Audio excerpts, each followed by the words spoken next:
akala ko ang nanay lang ako, asawa lang ako. Pero sa pamamagitan nyo ng mga estudyante ng Ateneo, namangha ako na may pwede pa pala akong ibahagi.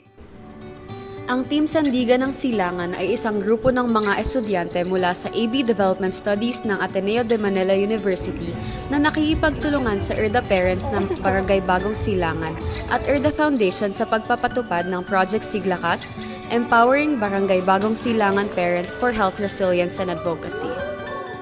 Ang Project Siglakas ay binubuo ng 4 na health-related workshops na idinisenyo upang palakasin o empower ang mga magulang ng ERDA at mapabuti ang kanilang kakayahan sa pagtugon sa mga health-related issues sa kanilang komunidad.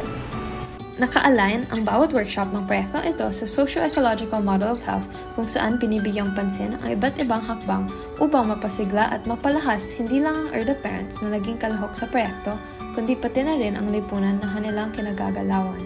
Mula sa model na ito, nagplano ang mga estudyante at magulang ng 4 na workshop ayon sa bawat level, mula sa individual level, team level, organizational level, at community level. Maraming matutulungan sa komunidad natin, hindi lang sa family namin, hindi lang sa ERDA, sa buong barangay. Tsaka salamat po sa inyo dahil yun ang binaban ng Sinlakas para sa amin dito sa Barangay Bagong Silangan. Nagsimula ang mga workshop sa individual na level kasama si Sir Vince Gasmin, isang community health nurse, kung saan binigyang pansin ng pansariling kaalaman at karunungan sa kalusugan at kung paano i-navigate ang healthcare systems. Kinilala rin si Ms. Kim Salas mula sa Alliance for Improving Health Outcomes sa Health Literacy and Information Education Workshop na hindi lamang pisikal na kalakasan ang umaambag sa kalusugan, kundi pati na rin ang social determinants of health katulad ng edukasyon, trabaho, kalinisan ng kapaligiran, access sa healthcare at mga polisiya sa bansa. Hindi lang po namin na a-apply sa sarili namin, pati din po sa mga anak namin kasi may kaming mga babae. So, malaki pong naiambag or nai-apply sa pamumuhay namin at saka sa iba din naming ERDA parents sa samahan po namin na yung natulong namin bilang babae, na-share din po namin sa kanila. Sa tulong naman ng Makati Medical Center Foundation, nagkaroon ng basic life support at first aid training para sa ikalawa o team-level workshop. Pinamunuan ni Dr. Richard Yang Chan ang pagtuturo ng hands-only cardiopulmonary resuscitation at paggamit ng automated external defibrillator. 39 na ERDA parents at 5 barangay health workers ang na-train at na-certify sa BLS. Dumalo rin ang kapitan ng Barangay Bagong Silangan, Kapitan Wilicara, at iba pang representative mula sa Health Center at ERDA Foundation para sa turnover ng hospital na bike mula sa MMCF. Ang bike na ito ay magagamit bilang pagsulong sa mas malawak na serbisyong pangkalusugan sa barangay. Importante yon na mai-apply mo kung ano yung mga natutunan mo doon sa workshop and trainings. Then, maibahagi mo din sa mga ibang tao, lalo na sa mga ERDA parents namin.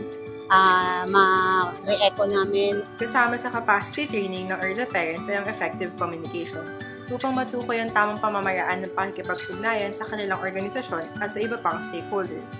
Tinalakay ni Sir Celso Santiago Jr., former Assistant Secretary ng PCOO, ang iba't ibang kasanayan sa komunikasyon tulad ng pagsusulat ng liham, pagtatakda ng agenda, pangangasiwa ng hidwaan, at nagkaroon din ng iba't ibang aktibidad sa pagtukoy ng mga isyong pangkalusugan at posibleng stakeholders upang malutas ito. Sa dulo ng workshop, nakabuo sila ng isang stakeholder database na magagamit nila para sa mga susunod nilang hakbang.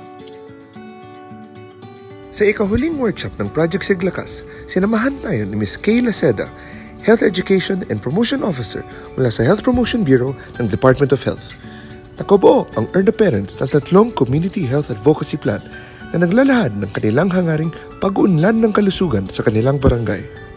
Ang Project Siglakas ay nagbunga ng pagbuo ng Barangay Bagong Silangan Health Advocacy Plan.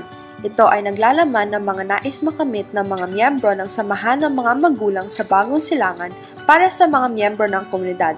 Ito ay sumasalamin sa mga natutunan ng mga ERDA parents mula sa 4 na workshops ng Project Siglakas. Malaki yung impact lalo na sa bahagi ng ERDA dahil isa rin sa objective ng ERDA ay matulungan yung mga communities at saka yung family nila in terms of protection issue. Ang pagbabago ay nagsisimula